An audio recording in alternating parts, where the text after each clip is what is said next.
boy from X-Men. Wolverine. Yeah, Wolf. He gets sense. You saw me? Thank you. So No, he. Come on! Oh, yeah, you just have that you just. So free promo. Next, just watch.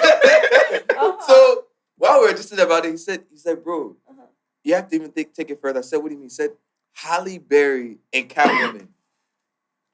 He said her body looks like AI. I didn't believe him. I went to my YouTube. I said, yo, she looks like AI and Halle Berry. In fact, that wasn't even Halle Berry. That's Halle Bears. Triple Berry. I'm telling you. You know why it's funny? Because like I'm about to enter my movie watching career. Okay. So yesterday I actually went. So yesterday we fumigated the house. Mm-hmm. So I had to like leave the house in the daytime, which is something I don't really do a lot of. You're a vampire, right? Just to make sure. Yeah, naturally. Like, obviously now I don't even go. I'm not going to clubs anymore. So it's like I'm indoors even in the night. So I left and I went to banks. Just to do all this random things just to waste my day. And I go to the hotel in the night. And tell me why I finally go to Access Bank to go and get that their exclusive package. It comes with 2 movie tickets every month. Okay. So I can watch any movie, blockbuster. Come on. That's because if you do the maths, it's like 100 or something K. Mm-hmm. And like, every time I go and watch a movie, I spend like 30K on tickets because it's me plus somebody. 30K times. Then popcorn. No, but now they're not giving me for free. But like, by the time you do 30K times 10 months, that's 300K. That's true. The exclusive package is 100 or something K. Yeah. And access to lounges.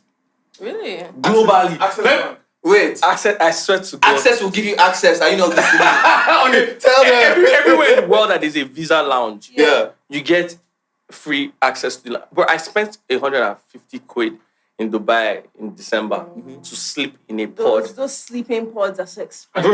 Bro, what is it?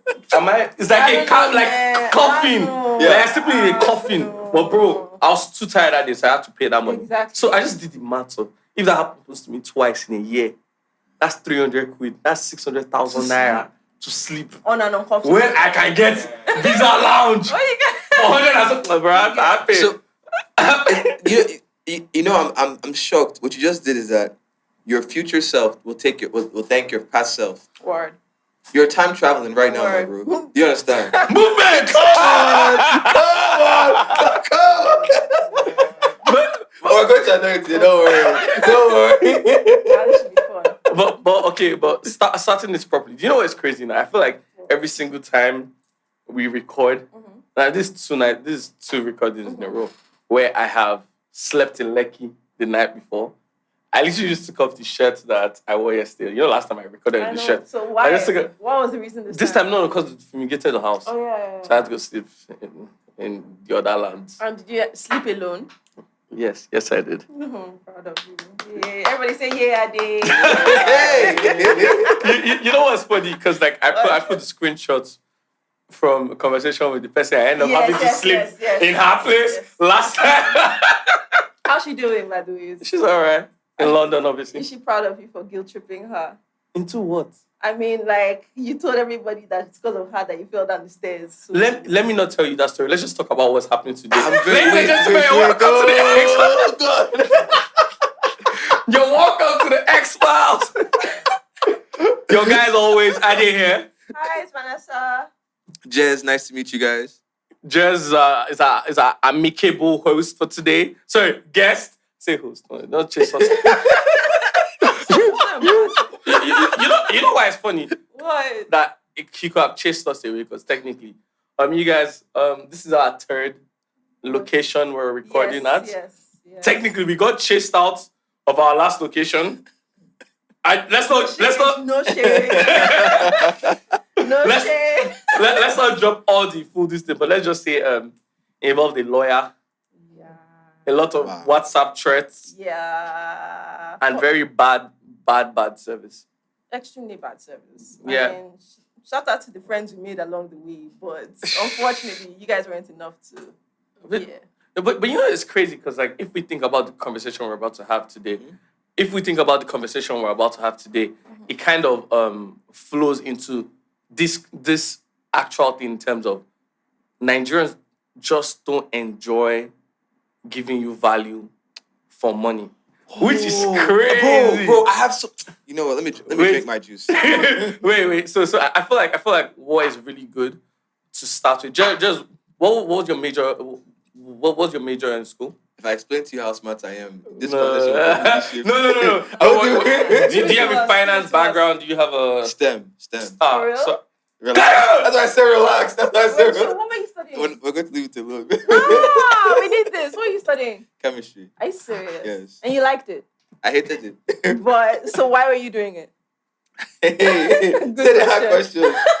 So my dad was a very big disciplinarian. Okay. And he was like, if you want to do before I do anything, I want to do entertainment. Yeah. I have to make him happy on the STEM side. Yeah. So uni I took a bunch of engineering classes, chemistry classes, and stuff like that. So if you want to how do we say kaku right? Over reason. Okay. Exactly. So if you want to bring your own math, I'll bring my further math. Right. You understand? Right. You want to trick me, I can trick you. I'm not Loki, but I can look. Come on, let me drink this juice. Wait, since moving away from that, how's it been so far? From chemistry? Yeah. Have you moved away from chemistry technically? I was going to ask because I know you have a day job. Yeah. So let's do this. Do you want to properly introduce yourself? Tell us who you are, what you do. So my name is Jez. I'm a creative. I'm an artist. I am a human being, and my expression of my creativity is through music, but it's also been through fashion. It's been through design as well. As a creative, I would say my STEM background has allowed me to look at the world of creativity from a different lens. So, for example, when we look at creatives like Virgil Abloh, who had an architecture background, how he approached fashion design was very unique towards the architectural patterns of what he was building. And so when I look at music and when I look at production, or when I look at visual and audio production, I still have that make sure this aligns like this. So I'm very big on quality. Sir, I love how you just said that big on quality part, because once you said chemistry and you said music, I know the reason. He our science student, Molly, Igbo.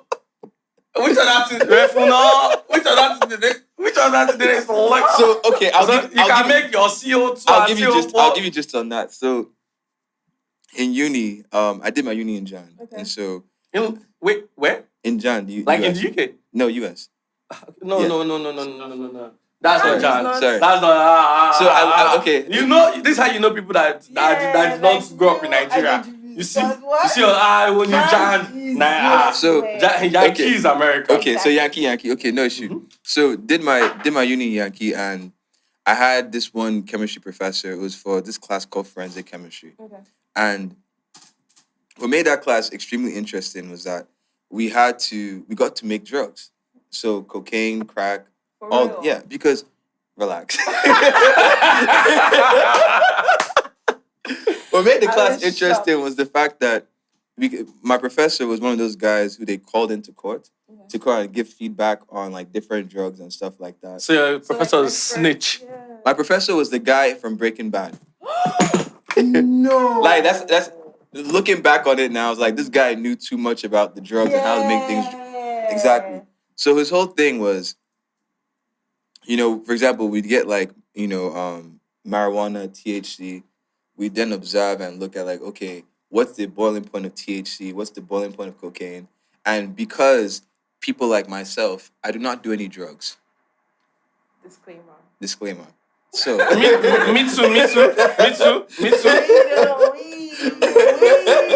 We don't do the same drugs, though, mom. We don't.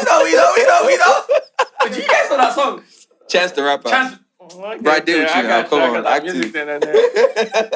You were saying. So, in that class, what made the class very interesting was that he would always pull up different things about drugs. Right. And, I don't even know how this conversation is a drug conversation, but we're here. Yeah. So, speaking of drugs, what was interesting is that in different areas and different communities, people and different laws on drugs are different, right? So in Yankee, how they roll their joints. how they roll their joints and blunts are fairly different from when you go to Jan, when you go to the UK, and how they roll their blunts. It's just because of people don't have money in the UK. That's why they put cigarettes inside. No, Igbo is too expensive in the UK. Oh God! So, in America, you guys are smoking raw. No, Igbo is too expensive in the UK. That's why I'm telling you. Oh God! I'm telling you, Igbo is too expensive in the UK. Okay. That's why people put cigar. That's the only reason. There's no the day that they reduce the price of Igbo, you see that they like to smoke out other people. When I moved to the UK, that's when that was my first like shock. I was like, this girl passed me a joint. I said, I mean, I'm a pure person, pure THC. I'm like, what is this? She said, oh, it's a blunt, mate. I said, mate. She said, yeah, it's bro. No, it's cigarette and a sprinkle of. No, that's actually how they smoke down there. No, Vanessa doesn't know too much. But I'm in the business. I don't smoke, but I'm in the business of knowledge. No, so Ade is a very knowledgeable individual. Yeah, he's like a cultural encyclopedia. Exactly. See how they hear I deal with you. Come on. But like how people consume, whether it's weed or how they consume alcohol or how they consume movies or how they consume finance, how they consume news, is very different based off the region that you're in. Mm-hmm. We'll jump into that a little bit later. Let me just jump into this. So I feel like why I just took out this, Vanessa, you might take me on that, is I've heard you now live in 3 different places. So I've heard you live in Nigeria, obviously. I've heard you live in the UK and the US.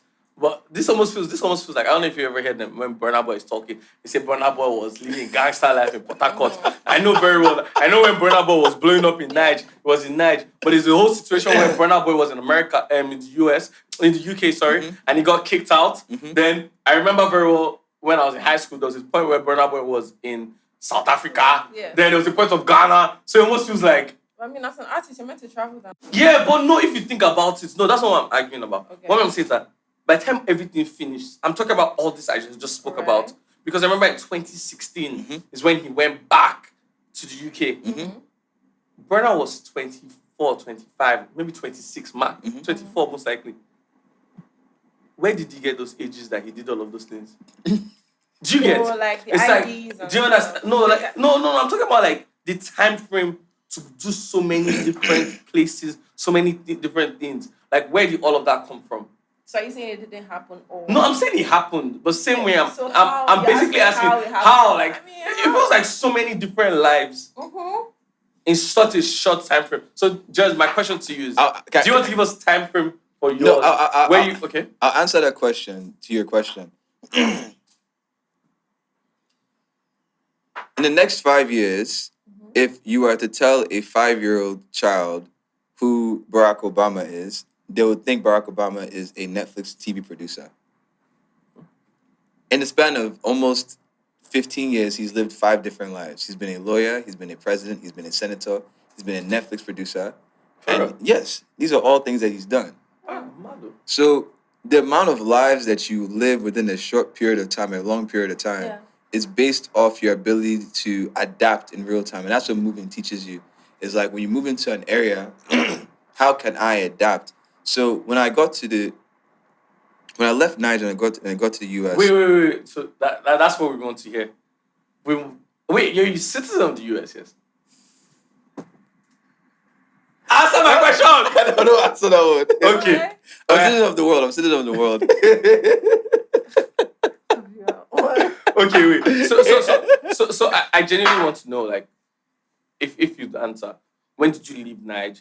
When did you spend years in the US? When did the UK come into play? I would say I left Niger after SS2, and then I did my uni, did about 2-3 years of work in the US, and then I went to the UK.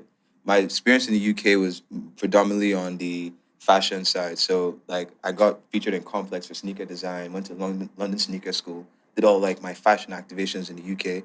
And then I moved back to Niger about 3 years ago. So I've been back in Niger for about 3+ years now. That's so crazy. Yeah. So like you can say to a certain extent, you spent a year at each of these places. Yeah. So you can almost say like you've kind of tasted life outside of Nigeria. I've tasted life outside of Nigeria, but there's so like, can I give a answer? Yeah, but like, No, okay, I want to respond to what you're saying, but I don't want okay, to. I because I don't want want to to try give and you. shape your answer. Sorry. Okay. So my thing would be like, would you say? So I have this theory of in high school, in secondary school, all of that. It doesn't really count because you've not really experienced what life is, especially in Nigeria. So like, I'd say you've experienced life first in the US, then life in the UK, then coming back to Nigeria. Then you now started a real life in Nigeria. Let's say 3 years ago. Fair. So that means I'll give or take there's 9 years of your life that was not in Nigeria. About 7 years. 7 years, yeah. Perfect.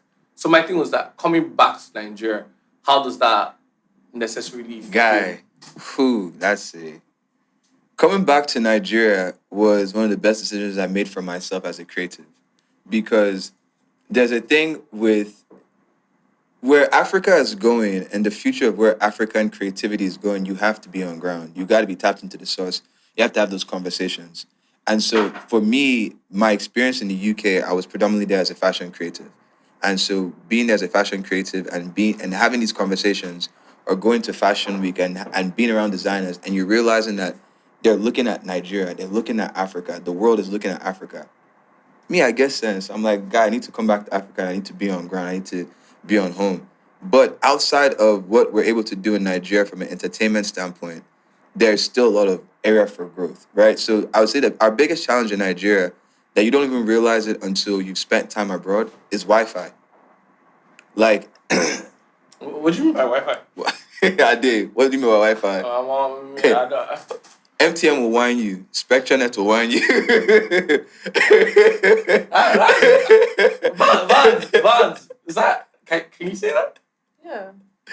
And Even on campus in the UK, you have Wi-Fi if you're just moving around. Yeah. On campus. So as soon as you're never really, you'll be on the train. The train will just give you nonsense Wi-Fi for no reason. Yeah, it might not work. Exactly, but still Wi-Fi. No. Access Bank has to pay me because technically, I know. I'll just tell you. With this thing, I just also pay for. I get 10 gig every month from. So it's like I can't. Like, maybe that's one of the things that I've never, since the first day I had a phone, I had WhatsApp or BBM. I've never had to think about data. So what service do you use? MTN. Huh? What service are you using? Yeah, I'm very proud. So I'm an MTN user as well, but MTN has issues when it comes to their pocket Wi-Fi and their 5G, especially different pockets of Lagos that you're navigating.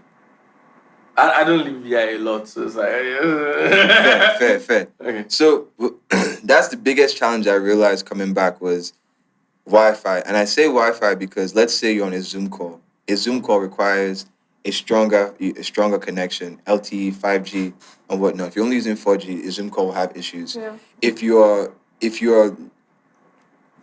trying to stream, if you're trying to download bigger files, if you're not in the best Wi-Fi area, that's going to cause issues. So I came in here with my laptop. I'm always on my laptop. Just so let's say I'm working on something. Would I rather work on it from home or go to like a cafe like Bodega to go and do it?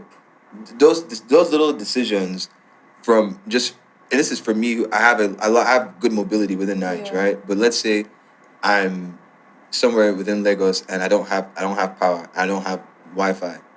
Those are two problems that we should not be having, especially with how digital the world is going. To be honest. So do you think in some ways this has stifled your creativity on some days? Like you are in the mood to do something, either Wi-Fi or power just pisses you off, and then now there's setbacks. It's made it better. Yeah? Because there's certain challenges that you face that you have to start thinking like, wait, that's the problem.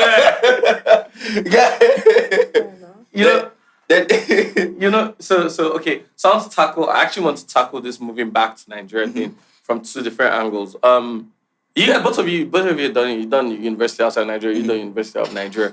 I think you worked a little bit before you came back. My darling co-host is in the business of just coming back to Nigeria. I don't know what you're looking for, yeah. But like I'd say it's two out views. You moved back to Nigeria, you moved back to family? Yeah, but I went to law school. Yeah, but you moved to family first. Yeah. You moved to Nigeria. Did you move to family? You said you want to come and live life. I decided to come and move back and figure it out. Vans, I'd love for you to go first in terms of like moving back to Nigeria. First of all, what was the mindset what was the mindset, what was the plan, and like what was the reality of getting in? Okay. I mean, so I had to come back for law school after my master's. And I mean, I think I had moved already enough times that, I mean, from Lagos to Kent, then Kent to London for master's, and then going back to Nigeria. It wasn't, at this point, I didn't feel like anywhere was really home anymore. Just go and do what you have to do, especially you're in school, right? So coming back to Nige was, I don't want to say, it wasn't overwhelming. It wasn't underwhelming. It was something new because I wasn't coming back to stay at home. I had law school like some months after. So, and it was in Abuja. Shout out Abuja. Did you stay over?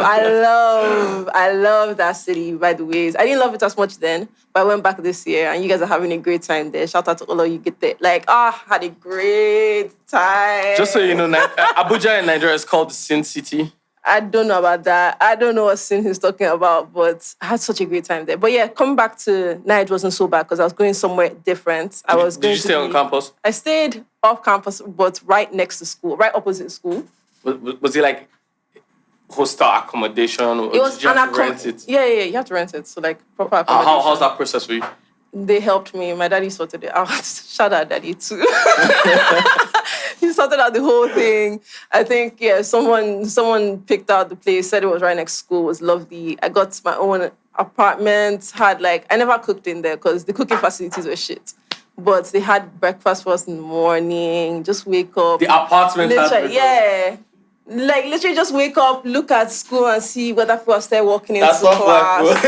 That's soft moving back. I wish I had that kind of... She said, I moved back on air. See, I was coming back for school. So, I mean, and my grades weren't bad in undergrad and master's. So why would they treat me right? Madu.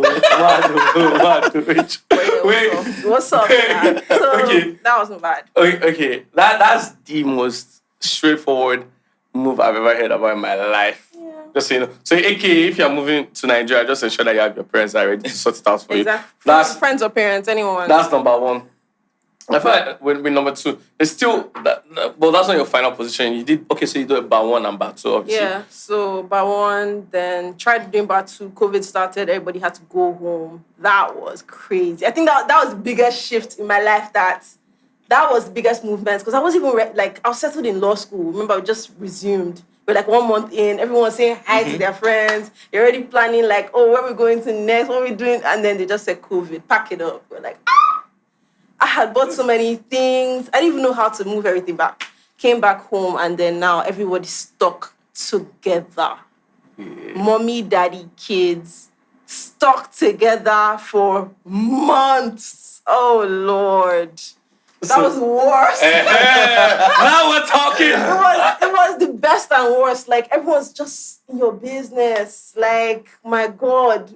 You can't even scream. People were just in the house all the time. Why were you screaming? Because why is someone in the house every time? Oh, okay. Why? I was just confirming why you were. Maybe you were screaming for other reasons. As someone that enjoyed, had been on her own for, let's say, 7 years prior. Mm-hmm. Coming back and being with everybody at the same time for months right after was peak. Mentally, I was like, what the fuck is this? Why, God, why? But we did it, Sha. We made it. That is what I wanted to avoid when I was moving back. Yeah, it's the worst. So do you want to give us a better idea? So first of all, is your family based in Lagos? So I have my family there between Lagos and Abuja. Mm-hmm. And so when I was moving back, I had the option of moving to Abuja. Okay. And that's why when you said that comment of being with family, being in Abuja, I would have been in that exact same situation with my uncle yelling at me, telling me I didn't want to deal with that. So I said, let me just move to Lagos. One of my close friends actually convinced me about moving to Lagos. Okay. And the transition to Lagos was not as smooth as yours. I get that. I wish I had. Sorry about that. Because anytime I complain, my uncle would say, you can always just move to Abuja and stay here.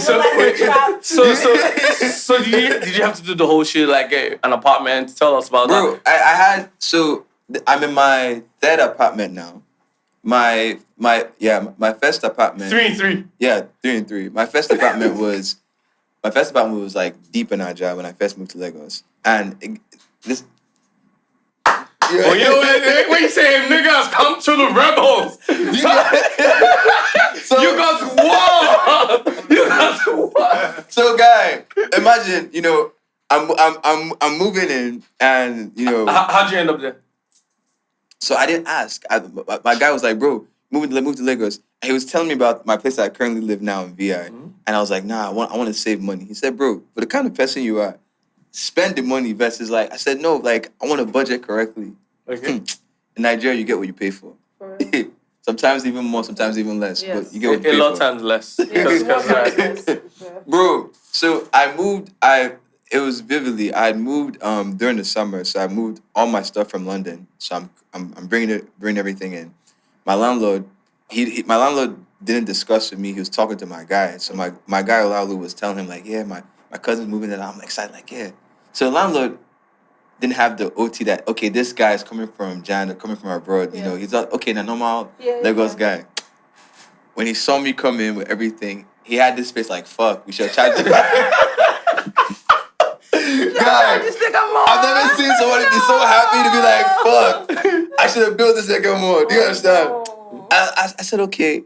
And so, now, mind you, I didn't know that, when you're getting the place, that especially if you're paying for a year up front, you need to have a better idea of the location, where you're trying to go, where the proximity to everything. Right. Bro, I was far from everything. Like just Aja here. Just Aja here. They put in Aja way. Ubers were mad. Do you understand? Oh, and so then, no. and so it was a mess. Oh, no. And then I moved from Aja. Then I moved to 1004, and so I had roommates, and it was an interesting experience. Wait, did you spend the whole year in Aja? Spent like 7 months, and then after the 7 months, I went to go and see Momsy. I was stressed. I'm sorry. I traveled out of night. I was stressed. I said, let me just. You know those people that they move to Nigeria, but it's like every other 3 months, it's like, hey, I'm coming. They go for like 2 weeks and come back like, just let me go one more time. Yep. No, so I was living here, but like it's the way Nigeria will do you, that you'll have to just travel out small just to kind of recalibrate, reset your palate. And, so I didn't leave for like 8 months. I left for 2 months, came back. I said, okay, I'm ready to deal with this again. Fair enough. And so I stayed in Najaf for roughly 10 months. Okay. And then I moved to 1004. Yeah. When I moved there. How'd you get that place? So my guy Kels, he's the one who told me about the place. He's like, bro, like come to 1004. It's a good area. And it made sense location wise. But the landlord we had at the time was a very, I've heard it a lot. 1004 land. I've heard it a lot. So let me give you this gist. Let me adjust. So moved in that. I remember I moved in that week. I was moving in. I'm seeing people being yelled at. I said, okay, this feels like I'm moving into Philly. Let me just adjust my shoulders. Let me just adjust my posture. This is not shining teeth. Let me just understand. Have everyone move out. I deal with you. Everyone pattern. Yeah. So I was just adjusting, and then the landlord, he looked at me. Said, okay, he couldn't really adjust and figure out where's this guy from, because all my bags had already been moved in already. Yeah. So he's like, okay. 3 days later, the agent that got us the place comes by. He comes in and he comes into the living room. He's like, I want to give you guys an up. That nigga saw Timberlands. He saw Forces. He said, okay. He saw laptop. He said, okay. We're doing it at that time. We're doing a recording camp in my apartment. So he saw a whole bunch of people around. He saw weed. He said, okay. There's money for weed. There's money for laptops. Money for Forces. The guy. I've never seen an agent move faster than the devil, bro. The guy was doing all the math. Yeah. He's looking at each person and saying, these guys don't live here, but he lives here. Yeah. Okay. He observed. Yeah. He came back 2 days later. He saw a whole bunch of food and weed. He said, okay, there's food, money, and weed. Are there girls? One time, I lose guard. He saw this one girl come and said, okay, I don't catch him. All three. The agent now told the landlord, this guy give money. No. He's not poor. He's giving Nepo. You are a Yahoo boy. Nepo baby. No, you are a Yahoo boy. You are a Yahoo boy. Yahoo. Bro, that's Yahoo boy. Don't worry, Nepo baby stay at home. Let me just say, in night, never will stay at home. Yeah, or your parents' apartment. No, you go from my apartment home to your parents' apartment or something. This one's so the apartment I'm in right now, there's some neighbor people that live in my apartment now. Yeah. But before I got to this apartment, you have to understand me. I'm stubborn. Yeah. You understand? I said no. I'll figure it out myself, bro. I tell you, the landlord comes around. I kid you not. He does an assessment. He looks, and so he's trying to figure out if I had an accent or not. So at that time, I said, okay. If I meet this guy where he's at, he might bill me. If I don't use accent, he'll still bill me. Is that... You're trying to do math. But that's what I'm saying. It's trying to figure out which accent do you use to reduce billings. No, bro, they never tell you about that kind of code switching when you move to Nigeria, bro. Which accent do you use to reduce billings? Because, bro, if I yarn this guy like this, you go say, okay, this guy now you're old boy. Simple. If I give him like Yankee accent, you say, oh, this guy get bad. Yeah. So either way, you're not avoiding billions. Yes. Either way, you go chase billions. So what did you choose?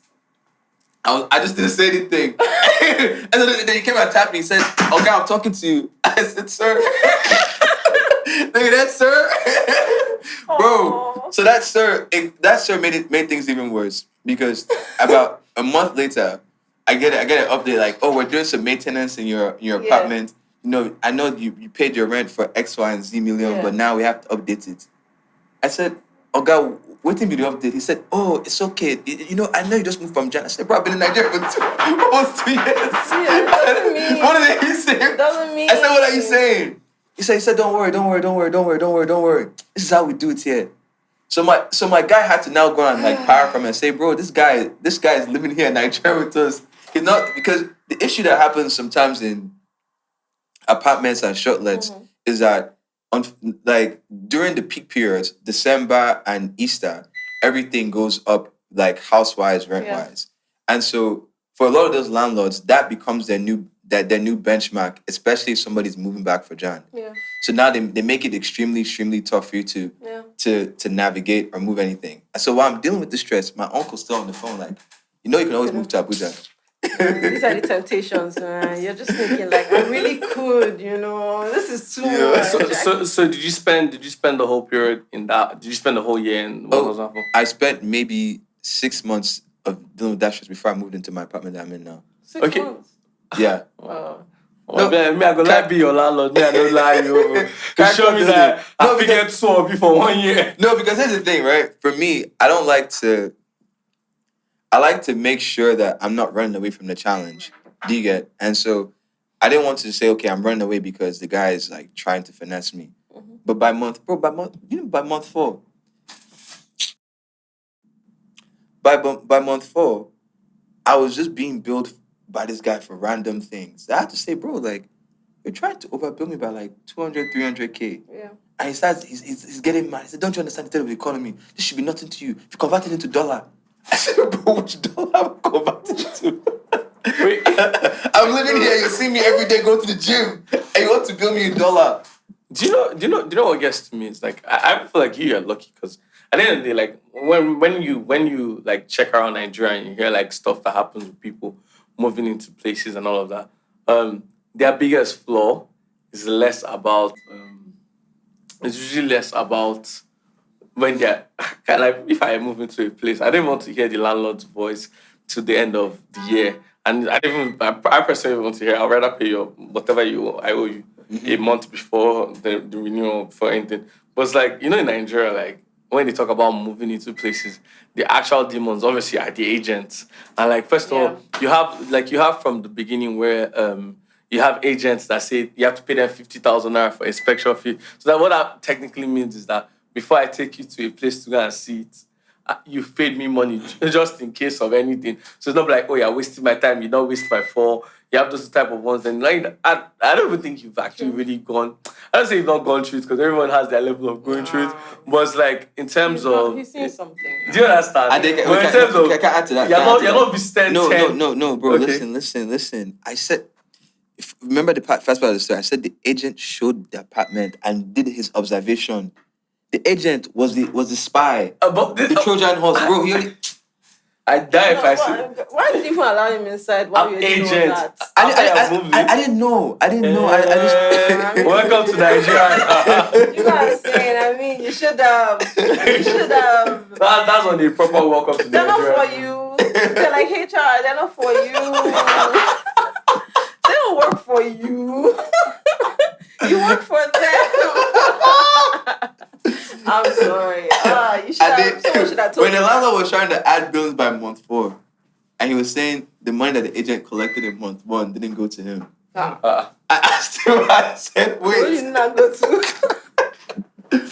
I said, "I'm confused. These guys are actually the fucking real. It's so crazy. These guys are not real." He said the agent has been dodging him for almost 2 months. That I can't be staying in that apartment without paying him what the agent's owing him. You're joking. Wait. That's why it's 6 months. You think So one thing I found out a lot of times is when people move to Nigeria, especially people that like have reasons and access to not come back to Nigeria. Like I was always gonna ask you, why didn't you try and do Dubai in the UK? It's a very, very. First of all, I've done 2 degrees in the UK at this point. Nothing like some years to stay back. Nothing like hope of permanent residency. At that point, they had even. I think they reversed something after I left, like during COVID or around that time. Which I'm not going back again for that. Plus, the school there for law school is expensive as fuck. So why would I give them money 3 times? And they're giving me nothing but paper at the end to tell me that, you've completed this course. Do you get? So I didn't think there was a lot of value in that. And then you finish law school there. The law firms are not guaranteed to take you. If you're not, a first-class person, if you're not white, if you're not British, then they're thinking of how they can, whether you're worth the investment of sponsoring your visa, doing all that stuff. And then you now happen to be Nigerian. Nigeria was even helping situation back then. Like, I think our embassy at that point there was a strike. Do you understand? So, it was just embarrassing. Like, Nigeria is not the one that you come and... There was nothing to bet on. Right? So, I knew that if I came to law school here, at the very least, I'll get good experience from a good law firm. Rather than now doing 2 degrees. And nepotism. And then they tell me that, get 2 degrees, and then they tell me that, I'm overqualified to be a paralegal or an assistant in a law firm, but then I've not done law school there, or I've done law school there, but I'm not white enough, I have a visa issue. The rejections, I could see them from afar. Do you get what I'm saying? So no point. So I kind of have a question in there. But there's this, especially, so I'd say you're kind of lucky because of it's not even on that level. It's just just that reality of you've not worked in the UK before. I was on the phone with someone yesterday, and she was telling me that she saw a job, her friend sent her a job to be an EA. Yeah. I have an EA. Yeah. Do you know how much the offer was to pay every month? And this is in the UK. Let me guess, 4K? 6,000. Yeah. And this is someone that has to travel with the me, I say, can I do EA? So 6,000 quid. Obviously, by the time plus, I'm quite certain that's all in. But that's not with taxes. That's what I'm saying. Add taxes. No, but that's what I'm saying. The EA position, because of what it is, no taxes. Oh, that's soft. On that one. So it's and she's trying to move back to Nigeria, so it kind of make a lot of sense to her to just. But what I wanted to say is that people that have kind of worked outside of Nigeria, let me give you an example. Let's say even guys when they were in their first year, most guys when they go to, you do bartending, you earn all of that stuff. Even if you earn 15 I was quid, dog walking. you understand? But by the time you do the math, you're earning at the end of the day 4,000 quid in a month. Plus, that's a lot. There's also a cap on how much students can earn. To be Isn't fair, that 15 that's pounds? true. But 15, and you can do 10 hours in it. 5 hours, 6 hours in a day. There's cap on hours you can work. Exactly. So there's only so much money you can make. Finesse the hours yourself. And then it's taxed. Vans, I have something to say. At the end of the day, if you go home with 2K, 2,000 is about 4 million naira as of today. Yes. In as much as that was not valuable money to you back then in the UK, there's that. Nobody said it wasn't valuable. I don't know what you're talking about. It's valuable. All bar is valuable. We value all bar right here. We value all bar, please. If you need my account number, I will give it to you after this podcast. We value all bar, please. Hey, Ade. I don't know what Ade is on, please. We value all bar here. All bars are welcome. I don't know what Ade is on. As I was saying, so we know, just understanding the money maths behind that, and just like being able to earn that amount, doing such, let's call it mediocre jobs, because in Nigeria, you know, if you do bartender, sadly. But like, just seeing that, like, you know how people that have done that, obviously now have some people that have worked, like they've actually had like proper STEM jobs, as let's say even call them summer internships.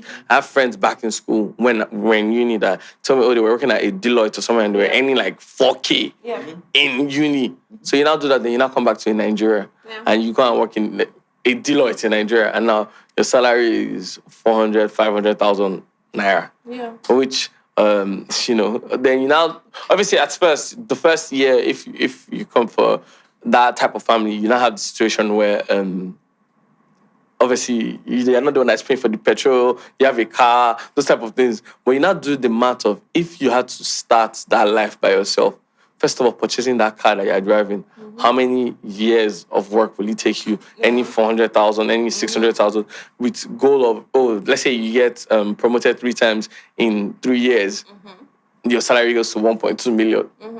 So you now ask yourself all those questions. So I remember back in the day, I'm talking about like when my sister was done in uni and all of that, you have a lot of friends that they'll move back to Nigeria after 1 year done with university.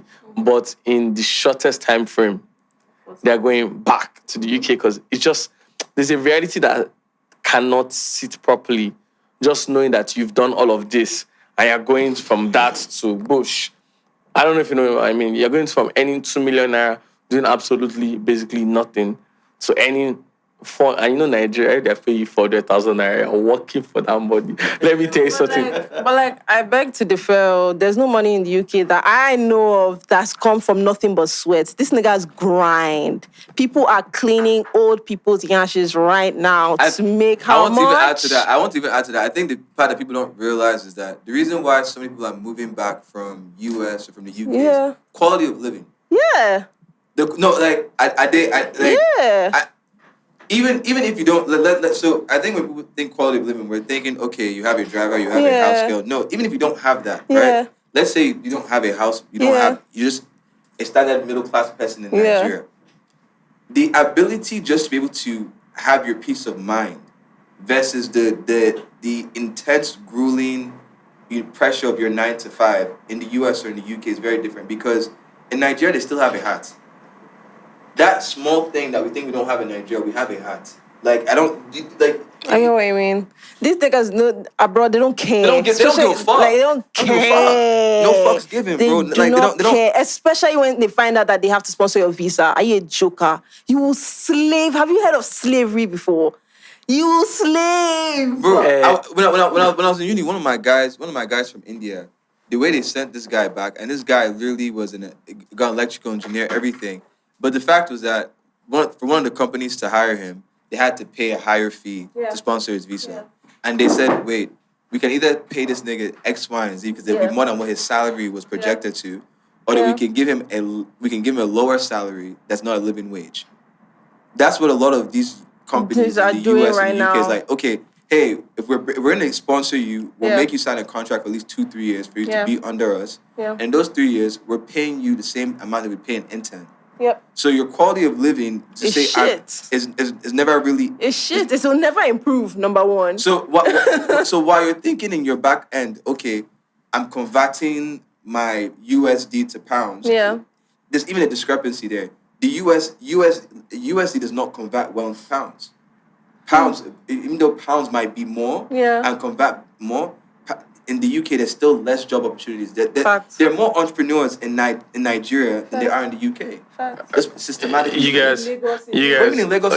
Okay, so I feel like we're straying far from the reality of nepotism. So I'm just gonna put us back into play. Yeah, I just want to put everybody back in play.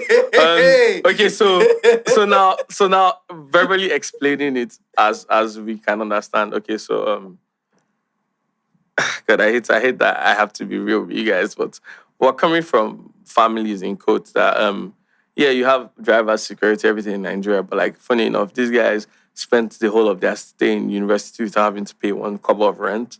You probably have houses, if not in London, you have a house in Kent, or you have a house. I'm using the UK just because of like I have better knowledge in there.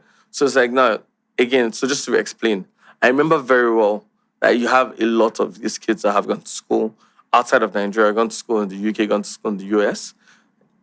Obviously, when you're done with school, you try to get a job. These situations that you guys have raised eyebrow comes up. Those are for people that don't have Pali Sha, but Pali is not even a conversation in most of these are conversations. Okay, so you have that happen, then you move out of sheer love or I want to go and do family business or something, you move to Nigeria. And now your parents have told you that, okay, you have to start on a lower part of the job. Yes, I suppose they're giving you access to the financial means and everything, but the reality of when you deep, and this is something that a lot of people, it takes a while for them to understand, but deep in that, your projected earnings outside of family values just lowers your... Remember, you're living... These are people that... almost like Lagos women or girls, or you say, small girl, big God. You're not earning kobo. You're earning 400,000. You're living 2 million naira every week. You understand? So, same thing with kids that have come back from the UK. Yes, they're earning 400,000 naira, but their parents are allowing them to live 10 million naira a month lifestyles. But the only difference is they could still probably do the exact same thing when they were not in Nigeria. I don't know if you know what I mean, but in terms of the lifestyle does not change. You have kids that, think about it, you have kids that were always in Barbados and were always traveling every... That is like that's a very small amount of them though. A very, very small amount. At least me that I was in Kent for 3 years, I only think I knew one Nepo baby. And Kent, so so my people, they stay in Dartford. Yeah. Dartford, which is in Kent, is like... So let's break down areas in the UK to kind of give it more context. Yeah. Kent is not like Ikoyi. Yeah. Kent is not like a built-up nice suburb. Kent is like, let's say... Like if there's a retirement part of Lagos. So let's say... Where do people retire? Aja? Yeah. No.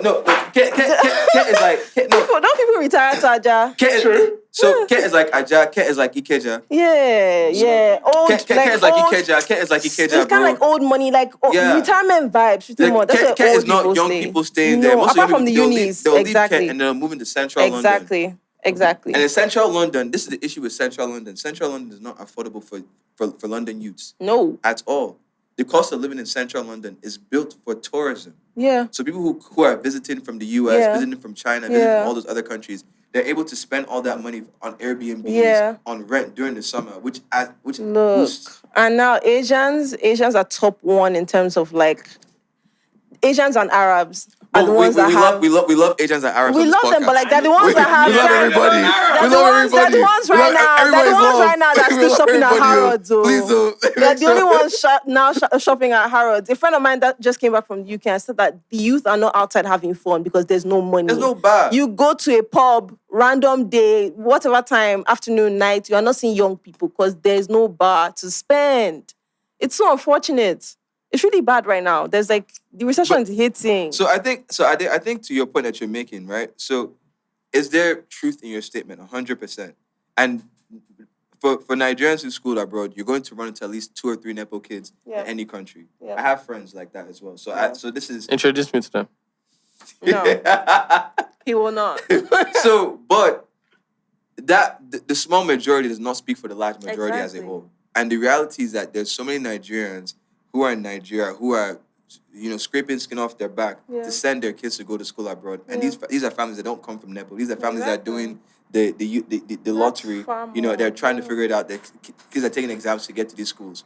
When you get to those countries, even with your education, even with your ability to network, you have to now have an additional sense. And the sense is sometimes ignoring racism, which doesn't even make any sense. To ignore racism to be able to survive in that country. True. The sense is being able to understand how global economics works. True. Being a Nigerian gives us this like superpower of we actually watch news. Nigerians actually care about global news. They know what's going on. Like Nigerians know what's going on. See, this conversation we're having right now about what's going on in Kent, what's going on here. This global perspective is not shared by kids who grow up in the US or in the UK. True. Do you get what I'm saying? All they know is what they've seen. All they know is what they've seen there. So if you're Nigerian and you've been blessed to be exposed to the U.S., you're like, okay, the U.S. where the U.S. is great is that their marketing and packaging ability is 105%. Packaging. That American. It's a big package. Got it. The US to be nothing but packaging. They want me just packaging. Yeah, but you know, I'm so sorry. I just want to cut you in there. You know, like one thing I've been having a conversation with my older brother, funny enough, and he's just been explaining. So naturally, growing up, like the only thing I've ever seen, like with the US, is Hollywood. Hollywood is like that's like my only thing I've ever liked about the US. But one thing he brought to my limelight, and what you'd see that we lack in any, in quotes, third world, or even basically almost anywhere, because in the UK, China, everywhere is the same. They kind of lack it, and that's where the US has earned over everybody else. The US has a middle class that has purchasing power.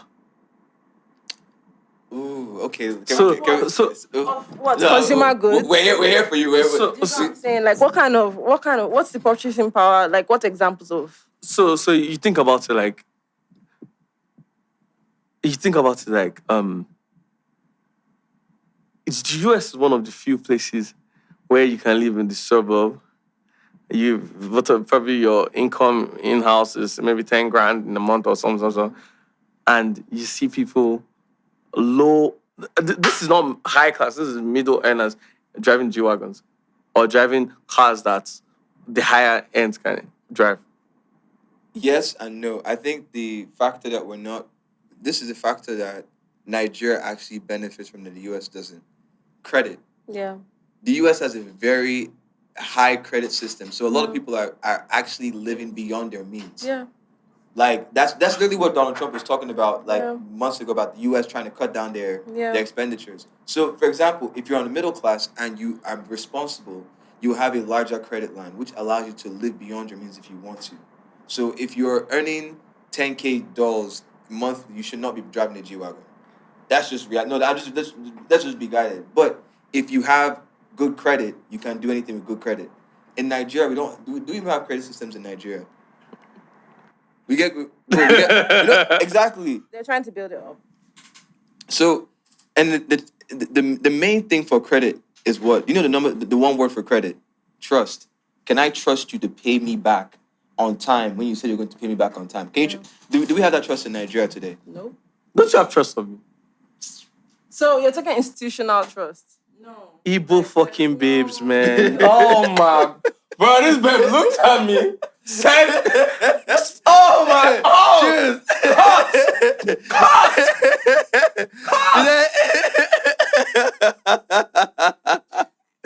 No, because so can I?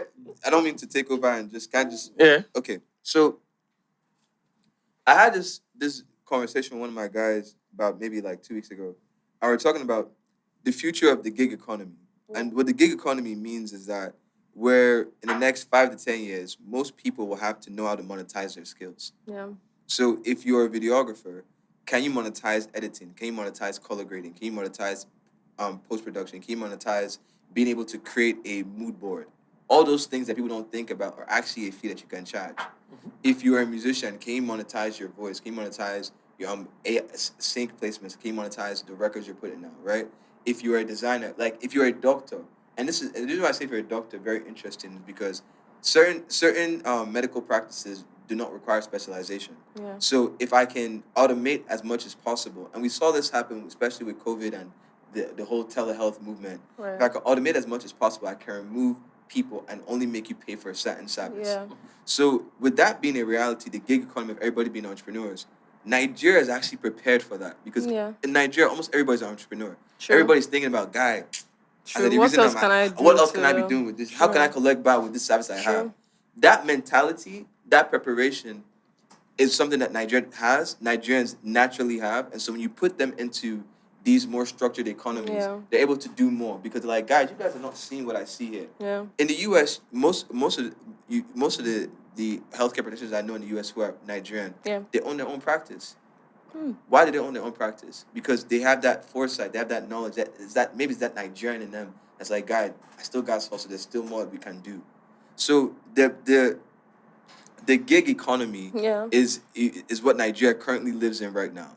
And as we're trying to become more structured, let's not lose that, because the West itself has their own issues. They're like, hey, if for example, in the UK, because there's not enough startups, people are moving to Dubai. Yeah. People are literally leaving the UK to go to Dubai to go and find startup work, to go and create dreams and get access. And sun, but also get access to funding. Right. Do you get what I'm saying? Right. In the US right now, that most of the funding in tech is going towards AI focused programs. If it's not AI, they're not giving any money towards Series A or Series B funding. Yeah. So people are having to think about this business idea I'm making. Can it sustain a main need? Yeah. In Nigeria, we have everything. We have fucking fruits, nigga. We got real fucking fruits. No, bro, like, like, I'm a healthy nigga, so I gotta really talk about this, yo. Fruits are we have real fruits. Shit. The amount that you'd spend for a pineapple and a watermelon that's organic, an organism of a watermelon, bro, is about $12. Bro, you're telling me I'm spending 25,000 naira for one pineapple and one watermelon? Yeah. Do you realize how ridiculous that is? Yeah. We should bring us some fruits right now. I pay 800 naira for that shit. No, but you know what I'm saying? So that's why when people from Jam, when they come here, they're doing a different kind of math. They're doing a back calculation. They say, bro, I'm saving so much money on what I'm eating here. My basic amenities are met here. But on the flip side, yes, abroad you have access to more structure. So if you take that mindset, okay, this is how things move more structured.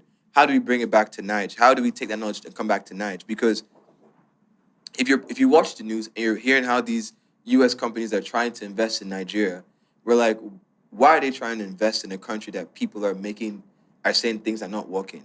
What are they seeing that we're not seeing? Okay, so I feel like that just kind of brings us into the next part of the conversation, and just like obviously you have where you've lived, both of you actually, as your ex, and you have. Hey, hold on, that's set up. Hey, I did. You're a bad guy. Oh, you talking You're about? a bad guy. So you have. So we'll call. For you, I'll say the US being your ex, and for you, I'll say the UK being your ex, and we'll talk about Nigeria being your next. I'm on fire right now, you know. So we can take those two, and now I'll ask you different questions. Like, so it's almost like different industries, different sectors, and you kind of tell me which one works best or which one you preferred as of either time. I'll give you an example. Vanessa, for schooling, which one would you have said better? Nige, obviously you had the schooling sector in high school in Nige, and you had schooling in which one do you think integrated knowledge better? I'd say X. Damn, so you like the UK more? Yeah, for school, I think they give you the option of like trying to learn something a bit broader than whatever you choose. Like I know that anyone that studied law in Nigeria probably never got a chance to do some other things outside of law. But they give us like a list and they're like, okay, you have a couple electives. You can do Viking law if you want. Like it can be as random. There was space law, mental health law. There was arts law. I mean, like you don't get that here. Yeah, all of you inside University of Lagos, they're saying, teaching you nonsense. Jez, I'll do one with you. With fashion, where would you say you were allowed to create more and like experience better in the US and Nigeria? Nigeria. I'm glad you didn't ask me the UK versus Nigeria. I'm using the US. That would have been harder for me to answer. I would say Nigeria due to the fact that my time in the US was in New York, and so New York is a very high fashion area. So you're always competing consistently. But what I realized there is that in New York and even in LA, how they're looking at and approaching fashion, they're looking back here. And then when I was in UK, working on fashion designs and even like things I did with London Sneaker School, all those experiences, they're looking abroad. They're pulling inspiration from abroad. Look at Black Panther, the movie, right? First off, Black Panther, the movie, had a lot of discrepancies and inaccuracies in it when it comes to representing African culture as a whole. Right. But the fact that there was this hunger and zeal to pull things from African culture and pull those expressions. Being in Nigeria, and whether you're going to the market or whether you're on the street or whether you're going outside, you're inspired by different silhouettes. Right. I think Nigerians are extremely creative when it comes to how we express our fashion, how we approach fashion, and how we understand our silhouettes. And being able to have that understanding is what makes the world look at Nigeria as like, what's next? Yeah. That's true. Well, that sounds so cool. So we're gonna do 2 more questions for each of you guys. So I'd say for you, what would you say about relationships? Were you in a relationship in the UK? How was that? And relationship in Nigeria? Which one? By relationship, I don't platonic and all of that shit. I'm talking about proper. Where would you say you have experienced better? I'd say Lagos is far more interesting for relationships. Sin City. I thought you said Abuja is Sin City. Anywhere you are, Sin City. Anyways.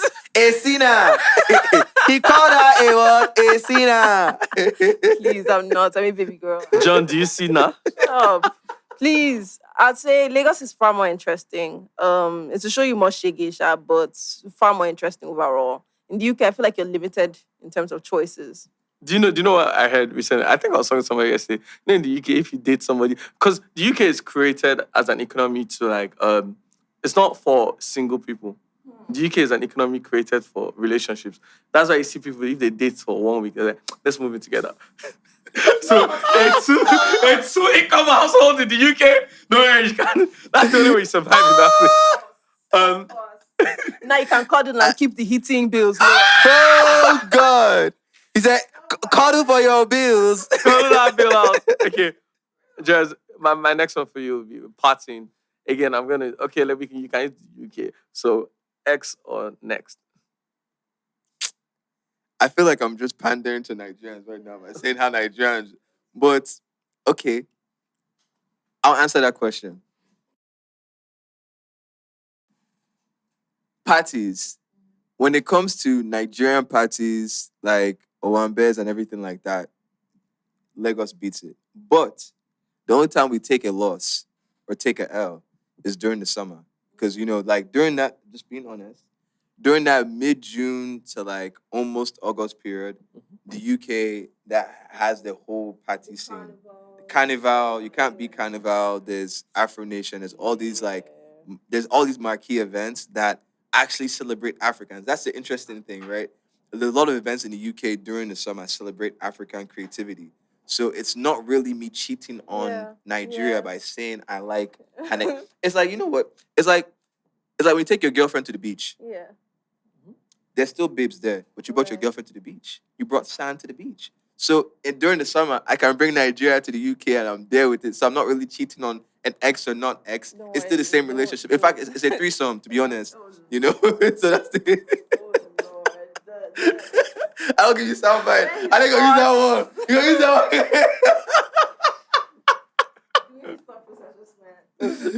that one. What's his step? What's his step on the side? So the last one I'll give you is now this is something you've not experienced, but I'll say like in future, raising kids. UK or here? Yeah. Neither. No, not Lagos, and definitely not. The only thing that I'd say Lagos or Nigeria is better for is family. There's enough close family around to like take care of your kids. Let's start from the basic, burning them. Let's see if you're wicked. You want you got japa. No, but like NHS bills. I can't imagine what the NHS bill would be for go giving bill birth. you. Yeah. You go run out. That kid will come back in. Kid will come back in. Nah. So billings, definitely not the UK. You go chest themselves. So you born in Nigeria. See. Hey! They want to born their children in Nigeria. But like, you see, Visa. Give me 2 yes. But did they give kids that are born in the UK the automatic thingy now? Yeah, that's why I So said. if you're a citizen, you can born your child anywhere in the world. But okay. No. She's asking if she gave birth to. I'm not a citizen of the UK, and I go there and I give birth. Does the kid I get think the kid has to stay for a bit. No, are you sure? Yeah, in the UK. So Kemi's rules are went into effect. Yeah, I don't know what that is, but yes, Okay. In the UK, in the US is individual. I think almost a year. Ha! See now, So if I don't have visa for a year now, I'm not running around that year. kid. So, bro, listen. What she's saying is that if she goes to the UK, she will chest billings. Peking go chest billings. You have not, Vanessa. You have not, Vanessa. What I'm saying is that if you want to stay that 1 year for that passport, you will sweat. Vanessa, answer my question. You gonna turn into Django. Vanessa, so you would rather give your child a Nigerian passport? What I'm saying is that even if I will suffer and the kid will suffer because Nigerian passport, that immediate suffering from that beginning step of childbirth, right, till the 1, 2, 3 years formative years. If I do that in the UK, me and the kid will lose our minds. That's true. So you're giving birth to that. I'm super rich. So you're giving birth to that child in Nigeria. Anywhere else, but not Nigeria, not the UK. So okay, so can I help you? Jess. You have not answered the question. And neither. The answer so is you're not born. Yes. Those are my two options. Yes. Babe. So let me help you. Answer. So the cost of living in Sweden is I'm about to. UK or So do you know that the naira actually it ranks higher than the Swedish dollar? Really? Yes. Yeah, this is a fun fact. So if the USD, let's say it's $1 to about 1,600 naira right now. It's about $1 to about 1,800 Swedish francs. So the USD converts exactly. So if you're naira and you convert your naira into dollar, you take that dollar, you go to Sweden, you born your Pekin there, you get that citizenship. Now your kid is what? A Swedish citizen. Now you can now backtrack that to the UK. You get what I'm saying? Jess. So, bro, I get what I guess.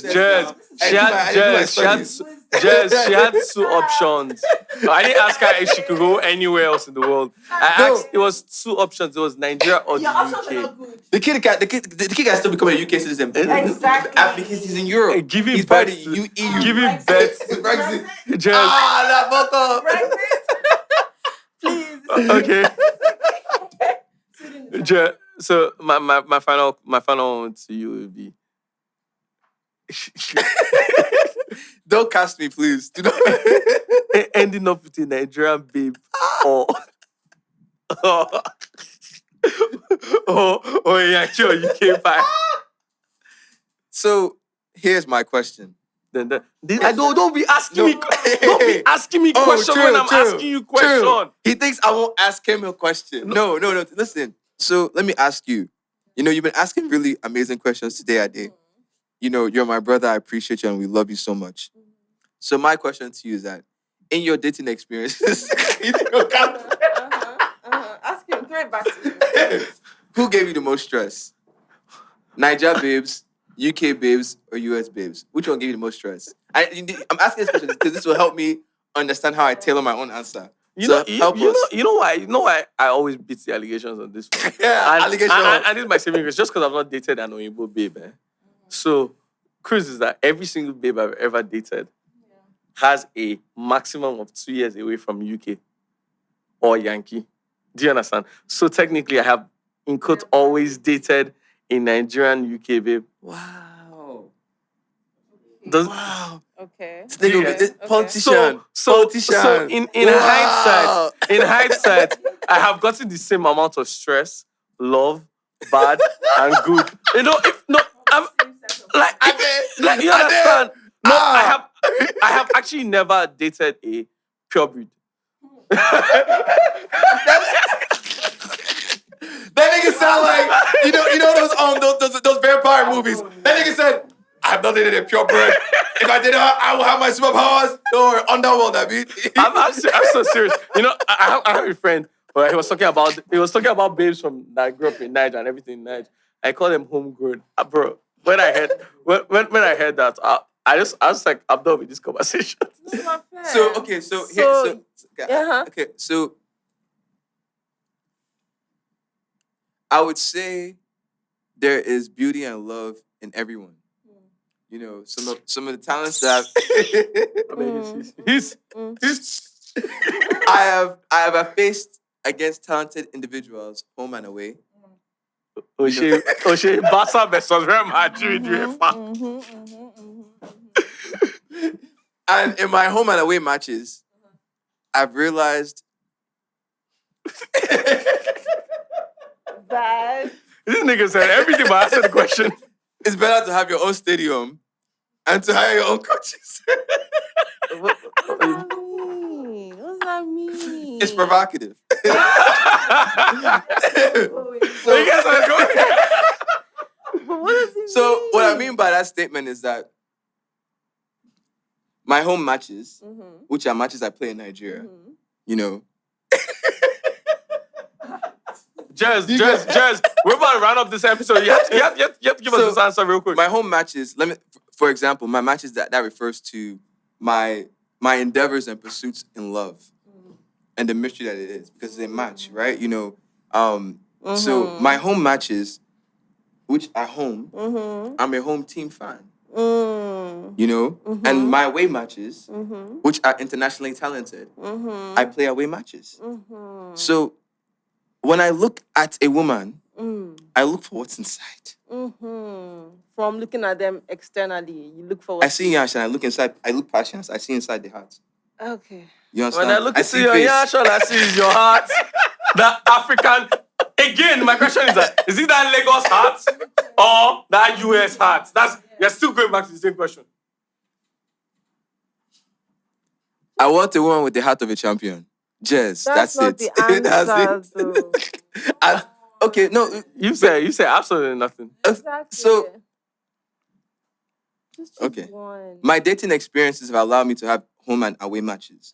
And so Which ones have you excelled most at? I'll be bad guy now. I excel everywhere. You know, so. Sorry, spreadsheets. Jez, as we round up this episode, ladies and gentlemen, we wait for Jez to casually tell us where he likes women from. So, I like my women. See, this is very complicated. It's a very complicated answer. Damn. No, because you know why? Jez. I like my women to come from Nigeria. I'll say that. I like my women Alright, so Nigerian. this summer while we're in Paris, if you white, if you're from Paris, if you're from anywhere else in the world, Jez does not like you. Thank you so much, ladies and gentlemen. I said home and away matches. Home and away.